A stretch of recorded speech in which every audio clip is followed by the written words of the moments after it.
A struggling maid returned a lost silver rattle to her billionaire boss, unaware it was the only memento he had of his lost son. "How dare you touch that? You are nothing but filth." The rain hammered down on the glass roof of the conservatory like 1,000 desperate fists, relentless and wild, each drop a tiny explosion against the fragile barrier separating the opulent warmth within from the storm-tossed world outside. Lightning flashed across the sky, illuminating the vast high-ceiling living room of the Blackwood mansion for a split second before darkness swallowed it whole, leaving only the flickering, amber hue of a single lamp to push back against the cavernous shadows. He was alone. Alistair Blackwood stood before the floor-to-ceiling window, a silhouette of immense wealth and unbearable sorrow, his hands clenched into tight fists at his sides as he watched the tempest rage. The sterile silence of the room was a heavy blanket, broken only by the distant, relentless hammering of the downpour and the quiet, almost imperceptible tick of an ornate grandfather clock in the hall, each second marking another moment of his hollow existence. He had built an empire of gleaming steel and polished marble, a testament to his commanding will, yet within its walls, he was a ghost, haunted by a quiet that was louder than any scream. His heart, once a source of profound love, was now a sealed chamber, its doors rusted shut by a grief so deep it had reshaped the very architecture of his soul. He was a king in a castle of his own making, and a prisoner in a cell of his own grief. The world saw the billionaire, the titan of industry, but here, in the dim light, he was just a man splintered by loss. Into this stately, suffocating silence stepped Alara. She moved with a quiet dignity that seemed at odds with her worn, threadbare uniform, her steps soft on the polished marble floors so as not to disturb the heavy hush of the house. She carried a feather duster, but her real work was to be invisible, to erase any sign of life, a stray fingerprint, a speck of dust, while leaving no trace of her own presence. Her face, though pale and etched with the fine lines of constant worry, held a steady, unwavering light in her gentle eyes. She was a single mother to her 6-year-old daughter, Lily, and this job, serving the cold and imperious Mrs. Genevieve Blackwood, was the fragile lifeline that kept them from sinking into utter desperation. Every day was a battle fought with quiet resolve, a performance of subservience for a woman who saw her as less than human, all to ensure Lily had a roof over her head and food on her plate. Her own dreams had long since been packed away, like old clothes that no longer fit, replaced by the singular, fierce purpose of her daughter's well-being. Lily was her son, the golden glow in her otherwise grey world, a small, innocent soul who saw magic in a puddle of rainwater and beauty in a wilting flower. Alara's own hardship was a biting cold she could endure, as long as she could keep her daughter wrapped in the warmth of her love. She knew nothing of the man who stood by the window, the true master of the house, other than that he was a phantom, a name on a letterhead, a source of the wealth that dripped down to her in meager, carefully counted coins. He was a creature of a different world, as distant as the stormy sky. Genevieve Blackwood, on the other hand, was a constant, oppressive presence. She moved through the ornate rooms with a rustle of crisp silk and a cloud of expensive perfume, her voice a sharp instrument she used to chip away at Alara's spirit. "The crystal is not gleaming, it's merely clean. Do it again," she would command, her eyes scanning for any imperfection. "My guests are arriving at 7. This house must be impeccable. Do you understand what impeccable means, or is that word too complex for you?" Her cruelty was casual, a byproduct of her towering elitism and profound boredom. She treated the staff as extensions of the furniture, to be polished, used, and otherwise ignored unless they failed to meet her impossible standards. For Genevieve, Alara's poverty was an aesthetic offense, a stain on the perfect tapestry of her life, and she seemed to take a brittle pleasure in reminding Alara of her place. Alara absorbed these daily humiliations like a stone absorbing the rain, letting them wash over her without penetrating her core. She held her head high, her dignity a silent, unflinching shield against the barrage of insults. Her focus remained singular, Lily. She saved every spare coin, hiding them in a small, worn tea tin, for a set of special art pencils Lily dreamed of. The girl had a rare, raw talent, a way of capturing the world in vibrant color that was her only escape from their cramped, damp apartment. The thought of Lily's smile when she finally saw those pencils was the fuel that kept Elara going. She was a mother first, a maid second, and a sufferer a distant third. This quiet strength, this selfless, pure love, was an invisible force within the cold walls of the mansion, a flickering light no one, not even the man shrouded in darkness, had yet noticed. He didn't know it yet, but that small, steady flame was about to change everything. Total silence. The discovery happened on a Tuesday, a day choked with a heavy fog that pressed against the windows, making the mansion feel even more isolated from the outside world. Elara was tasked with the deep cleaning of the master study, a room that was Alistair's sanctuary and, for the most part, forbidden territory. Genevieve had allowed her entry with a litany of sharp warnings, her words like shards of glass. Do not touch anything on the desk. Do not move a single book. Dust around the objects, not the objects themselves. If a single paper is out of place, your wages will be the least of your concerns. Elara had nodded, her expression serene, her hands steady. She worked with methodical grace, her movements economical and precise, her presence a soft hush in the grand, wood-paneled room.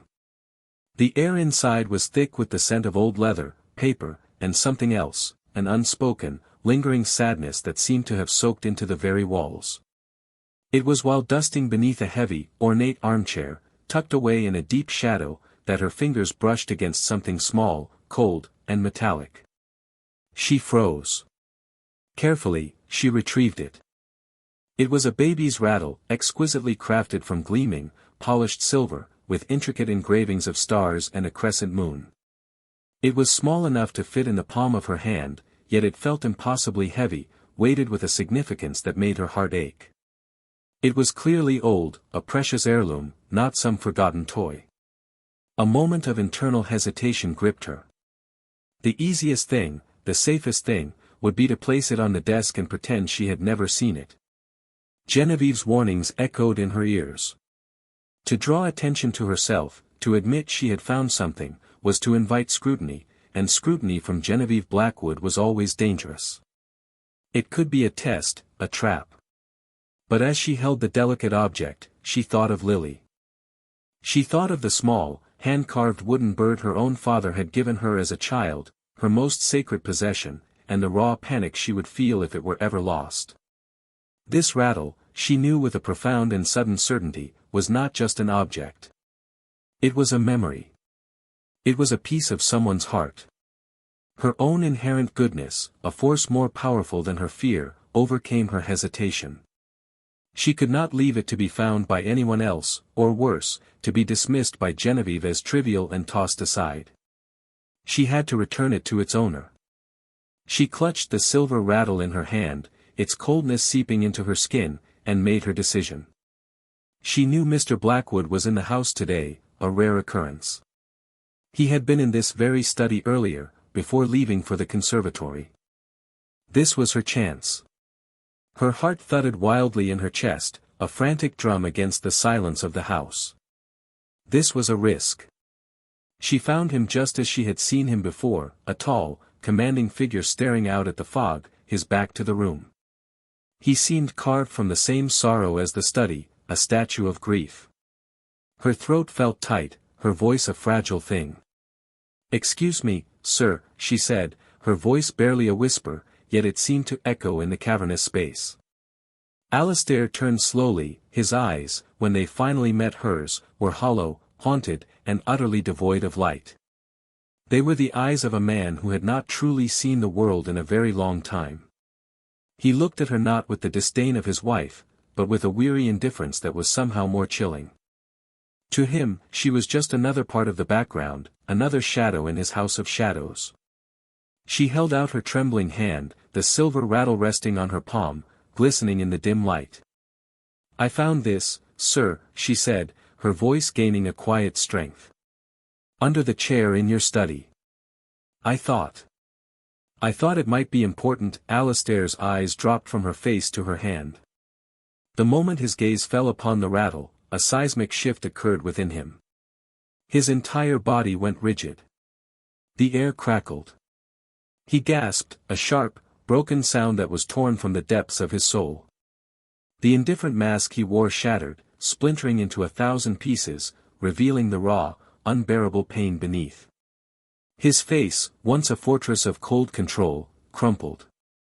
His gaze was fixed on the rattle, but he was seeing something else entirely, a memory, a ghost, a love that had been stolen from him.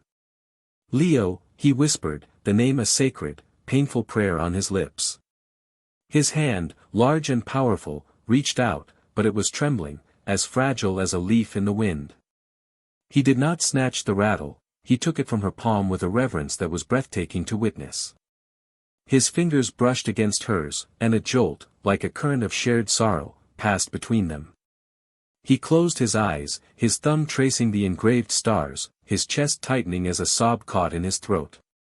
For a long, stretched moment, there was only the sound of his ragged breathing and the distant patter of the fog condensing into drips outside. Elara stood perfectly still, her heart aching for this powerful man who was now so utterly, devastatingly vulnerable. She had intruded upon a private, sacred grief, and she felt a desperate urge to retreat, to vanish back into the shadows. She had done what she felt was right, and now she needed to disappear. He finally opened his eyes, and for the first time, he truly saw her. He saw the sincere compassion in her gentle gaze, the lack of pity, the simple, profound understanding. He saw that she had not returned this for a reward, for praise, or for any reason other than a pure and selfless kindness. In a world where every hand was outstretched, demanding something from him, hers had simply offered something back. It was a gesture so innocent, so unexpected, that it cracked the ice that had encased his heart for years. A single tear traced a path down his gaunt cheek. "Thank you," he said, his voice thick with an emotion he had long since buried. The words were simple, but they carried the weight of his entire world.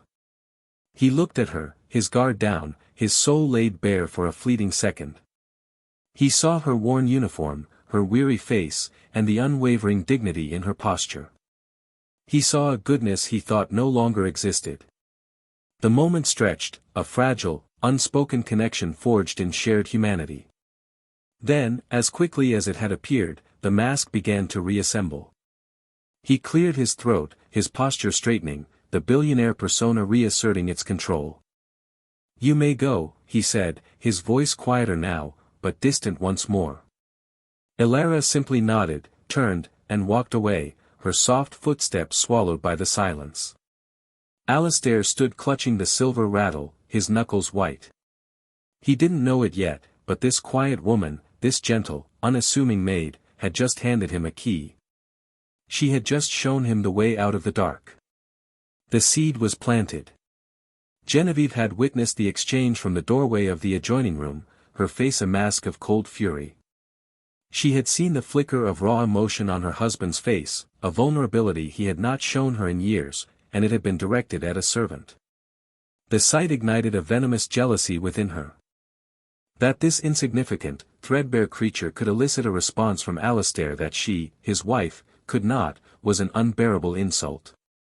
Her cruelty, once a casual sport, now took on a sharper, more deliberate edge. She began to torment Elara with a renewed, vicious vigor.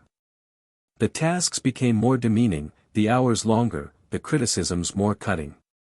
"The silver isn't just to be polished, Elara, it's to be brought back to life. Yours looks as dead as your expression," she would hiss, her voice dripping with contempt. She would deliberately spill wine on a freshly cleaned rug, then watch with a smirk as Elara scrubbed the stain on her hands and knees. She would misplace her jewelry and subject Elara to humiliating searches, her hands patting down the simple fabric of Elara's uniform while her eyes glittered with malicious satisfaction. Elara endured it all with her usual quiet resilience, her inner strength a fortress that Genevieve's attacks could not breach. She focused on Lily, on the slowly growing collection of coins in the tea tin. But the constant pressure was taking its toll. Her face grew more pale, the shadows under her eyes deeper. She was a candle burning at both ends, and Genevieve was the relentless wind seeking to extinguish her flame. Alistair, meanwhile, had retreated back into his shell of grief and work, the silver rattle now a permanent fixture on his desk, a constant, painful reminder. The brief moment of connection with Elara had unsettled him, a crack in the carefully constructed wall around his heart. He found himself watching her. From the window of his study, he would see her leaving at the end of a long day, her shoulders slumped with weariness, only to straighten with resolve as she walked down the long, stately drive. He saw her one afternoon in the garden, speaking to Lily on her old, cracked phone during her short break. He couldn't hear the words, but he saw the transformation. Her entire being lit up with a golden glow of love, her weary face becoming radiant as she listened to her daughter. He saw the profound, selfless devotion, and it struck a chord deep within him, a painful echo of the love he had felt for his own child. He also began to see, really see, the way Genevieve treated her. He overheard the sharp, condescending remarks, witnessed the dismissive gestures. He saw the casual cruelty for what it was, the petty tyranny of a hollow soul. A slow-burning anger began to smolder within him, an emotion he hadn't felt in a long time. His protective instincts, dormant since Leo's death, began to stir. He was not yet ready to confront the storm raging within his own house, but he could no longer stand by and do nothing. He decided to act, but like the man he had become, he would do so from the shadows. His intervention would be a secret. The first miracle arrived in a plain white envelope. Elara had received a final notice from her landlord, a threatening letter promising eviction if she didn't pay 2 months of back rent within the week. Desperation, a familiar biting cold, had seized her. The tea tin was nowhere near full enough. She had spent a sleepless night, her mind racing, her heart a heavy stone in her chest. The next day, another envelope appeared, slipped under her apartment door. Inside, there was no note, only a crisp receipt from the landlord's office, marked "paid in full" for the next 6 months. Elara gasped, her hand flying to her mouth. She stared at the paper, her eyes glistening with tears of disbelief. She called the landlord, her voice trembling, and he confirmed it. An anonymous benefactor, paying in cash, had settled her account. She sank to her knees, sobbing with a relief so profound it was painful. She looked up at the cracked ceiling of her small apartment and whispered a thank you to a heaven she wasn't sure was listening. She thought it was a divine intervention, an act of grace from a compassionate universe. She had no idea her angel drove a sleek, black Bentley and was at that moment sitting in a cavernous boardroom, closing a billion-dollar deal with a mind that was miles away, wondering if the small family in the worn-down apartment building was safe for the night. This was just the beginning. A few weeks later, Lily came home from school heartbroken. Her class was going on a field trip to the city's Grand Art Museum, a place Lily had only dreamed of visiting. The cost was small, but for Elara, it was an insurmountable sum. She had to tell Lily she couldn't go, and the quiet, accepting sadness in her daughter's eyes had shattered her heart. That evening, as Elara was finishing her shift, the head housekeeper, a woman who rarely spoke to her, handed her a package. "This was delivered for you," she said, her expression unreadable. Inside a simple cardboard box was the exact set of professional-grade artist's pencils and a pristine, leather-bound sketchbook that Lily had circled in a catalog weeks ago. Tucked inside the sketchbook was an envelope containing crisp banknotes, more than enough for the museum trip and a new coat for the winter. A small, typewritten note simply said, "For the young artist. Every talent deserves a chance to bloom." Elara's hands trembled as she held the pencils. This was no coincidence. Someone knew. Someone was watching over them. The feeling was both comforting and deeply unsettling. Who was this hidden savior? Who would show such profound, specific kindness to a simple maid and her daughter? She looked around the opulent halls of the mansion, at the polished surfaces that reflected her own worn form, and felt a sense of wonder. In this cold, sterile place, a place of sharp edges and sharper words, there was a warmth she couldn't explain. A quiet, anonymous love had found its way to her. She felt a surge of hope, a fragile, tender thing, taking root in the barren soil of her despair. She was not alone. The bond between them was forged, as most profound connections are, not in a moment of grandeur, but in a quiet moment of shared vulnerability. It was late, well past midnight, and the house was submerged in a deep and heavy silence. A storm had blown in again, and the sound of the pounding rain was a mournful drum against the windowpanes. Ilara had been asked to stay late to help clean up after one of Genevieve's impromptu dinner parties. She was in the vast, gleaming kitchen, alone, polishing the last of the silver. She was exhausted, her body aching with a bone-deep weariness, but her mind was on Lily. Earlier that day, Lily had come home with a cough, and Ilara's heart clenched with a familiar, terrifying fear. She couldn't afford to take a day off if Lily got sick, and she certainly couldn't afford a doctor. A single, hot tear escaped and traced a path down her cheek, a small testament to her silent struggle. She quickly wiped it away. She did not have the luxury of tears. The soft click of a door opening made her jump. Alistair stood in the doorway, dressed not in his usual impeccable suit, but in a simple dark sweater. He looked less like a billionaire and more like a man burdened by the weight of the world. His eyes, which had seemed so hollow before, were now filled with a quiet, observant intensity. He didn't speak at first. He simply walked over to the large, industrial stove, filled a kettle with water, and set it on to boil. The simple, domestic act seemed so out of place for him, yet he did it with a practiced ease. The silence between them wasn't awkward, it was contemplative. It was the kind of silence that allows unspoken things to be heard. "You should be home with your daughter," he said finally, his voice a low rumble that didn't break the quiet so much as become a part of it. Ilara was stunned that he even knew she had a daughter. "Mrs. Blackwood needed me to stay," she replied, her voice soft. He nodded, his expression unreadable. He took 2 mugs down from a cupboard and placed a tea bag in each. He didn't offer empty platitudes or false sympathy. Instead, he created a small island of warmth and normalcy in the sterile, cold kitchen. When the tea was ready, he pushed one of the steaming mugs towards her. She wrapped her cold, trembling hands around it, the warmth a welcome shock. "My son." "Leo," Alistair began, his gaze fixed on the steam rising from his own mug. He loved the rain. He would have been 7 this year, the confession hung in the air, raw and unbearably sad. He was sharing a piece of his shattered heart with her, a stranger, a maid.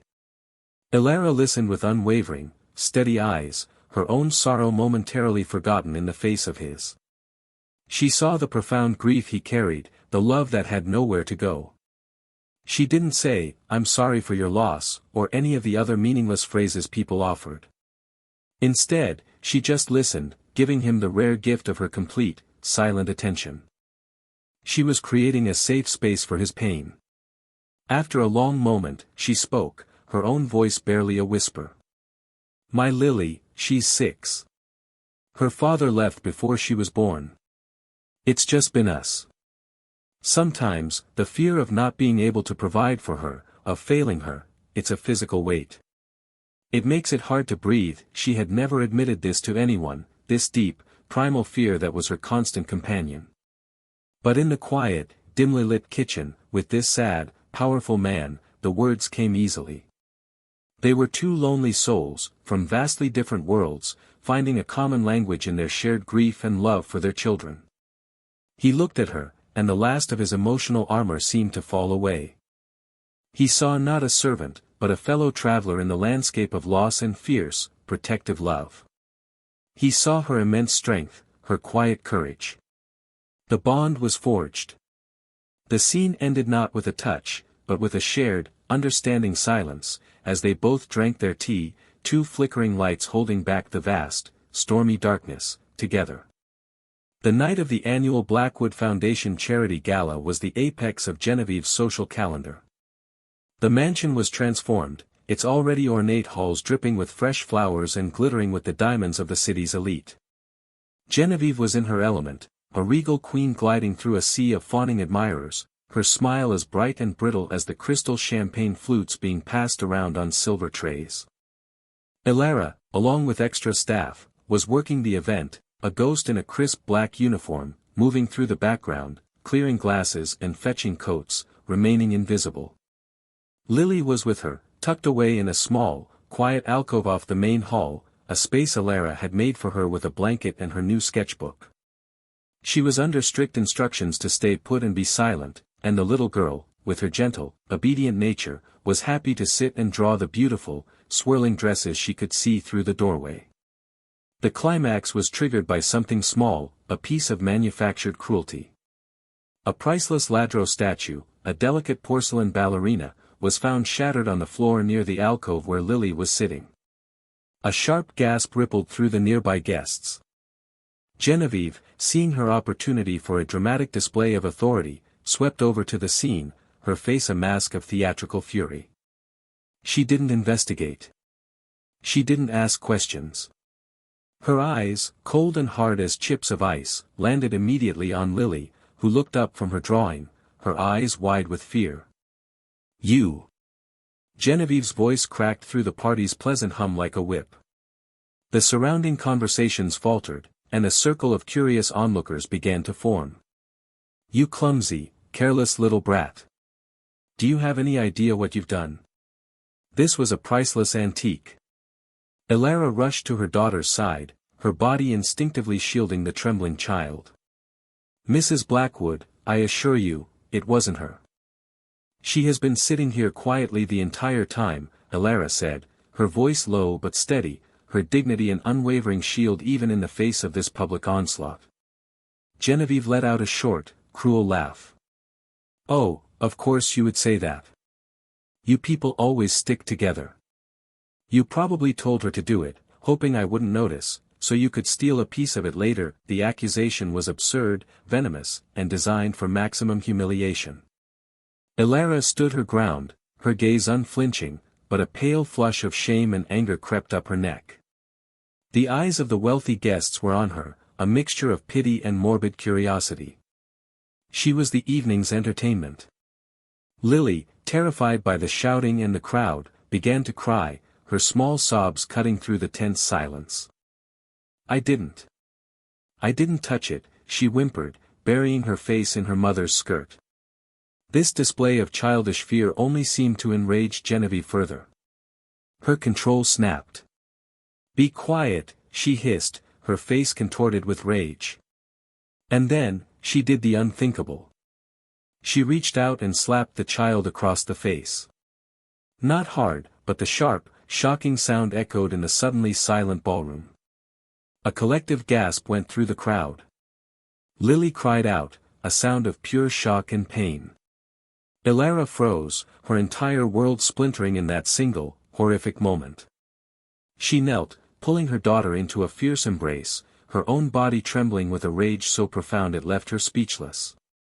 She was overwhelmed, cornered, and utterly helpless. And then, a voice, cold and commanding, cut through the silence from the grand entrance of the hall. Genevieve Alastair Blackwood stood there, having arrived home early from his business trip. He was not supposed to be there. His presence was a dramatic, unexpected thunderclap. He was perfectly calm, but his eyes were blazing with a fire that made the entire room feel cold. He strode through the parted crowd, his movements sleek and powerful, his gaze locked on his wife. The party vanished. The world narrowed to this single, terrible tableau. He reached Alara's side, kneeling down beside her without a moment's hesitation, ignoring the gasps of his guests. He gently touched Lily's tear-streaked cheek, his expression softening with a tenderness that stunned everyone who saw it. "Are you all right, little one?" he asked, his voice a soft murmur meant only for her. Lily, still sobbing, nodded shyly. Alastair then rose to his full height, turning to face his wife.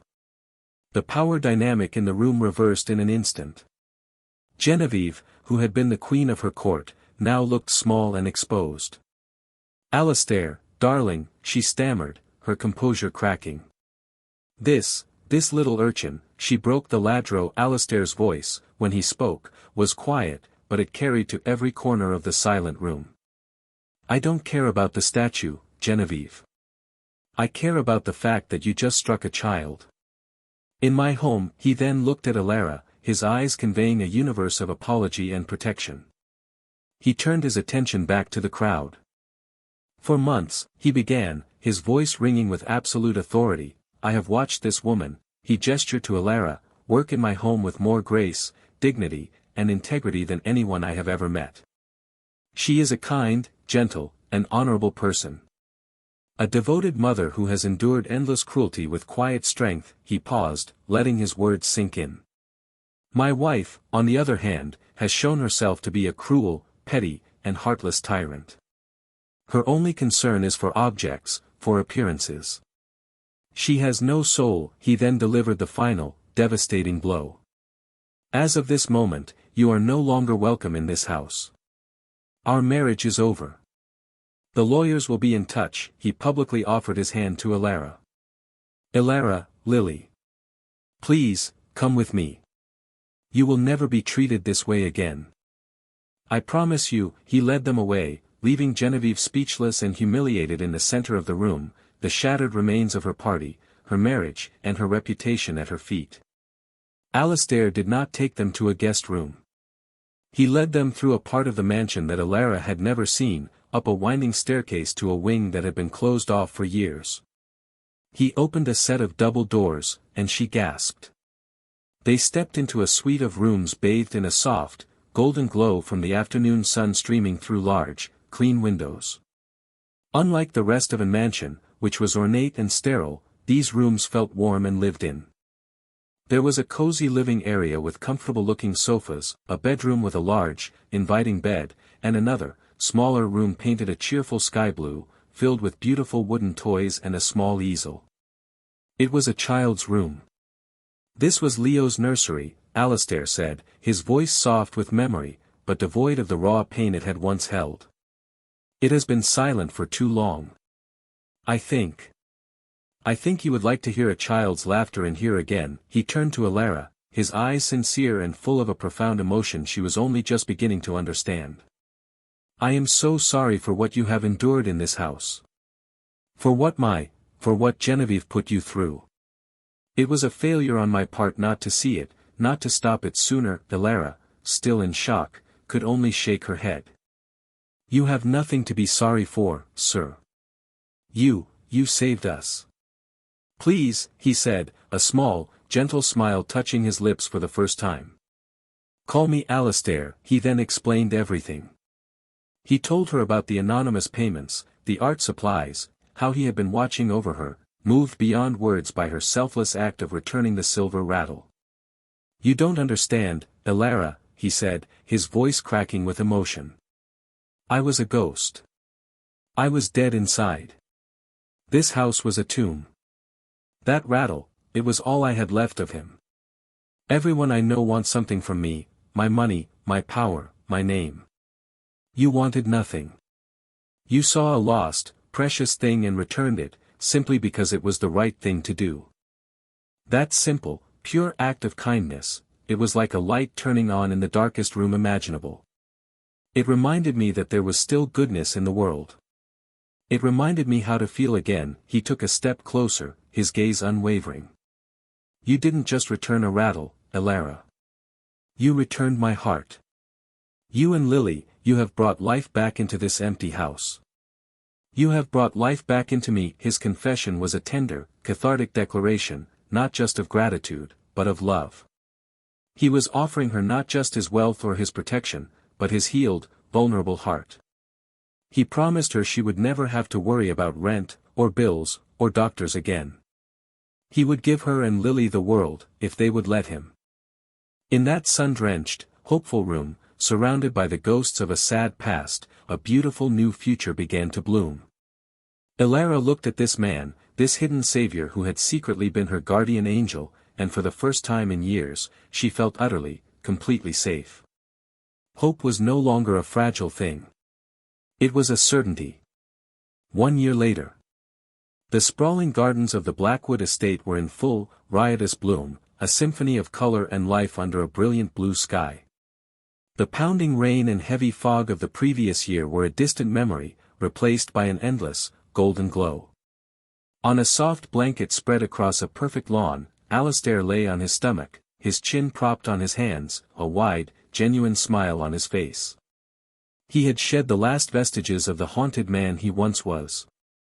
The hollow look in his eyes had been replaced by a deep, steady warmth. Beside him, Lily, now 7, chattered excitedly, her sketchbook open. She was no longer a timid, frightened child, but a confident, joyful girl, her laughter echoing through the garden. "See, Alistair," she said, pointing a finger at her drawing. "This is you, and this is Mommy, and this is me. And we're a family, and we're planting a forever flower." Alistair chuckled, a rich, happy sound. "A forever flower.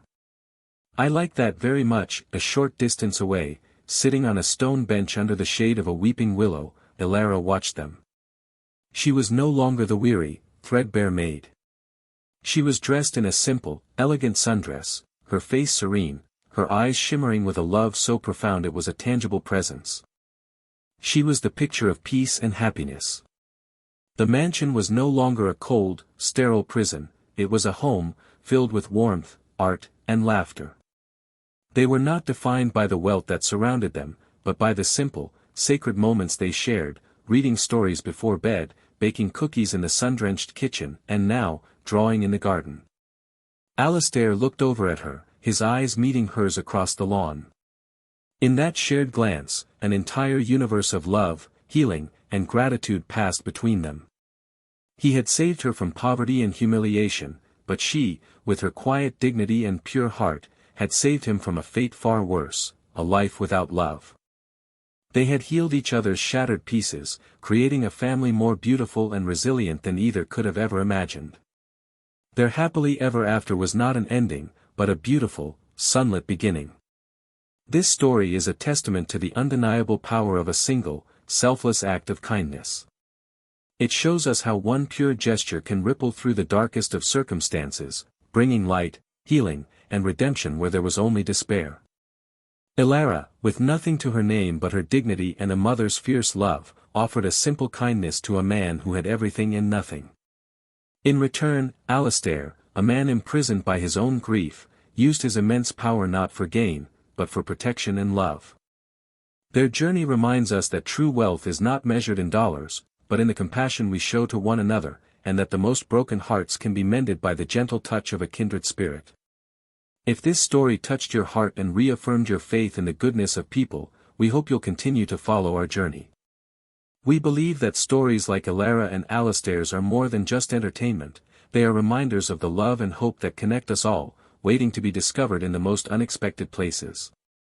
For more soul-stirring tales of love overcoming hardship and kindness being rewarded in the most miraculous ways, please like this video, share it with someone who might need a little inspiration, and subscribe to Soulful Love Tales. Your support allows us to keep creating these heartwarming and inspiring stories for you. We'll see you in the next one.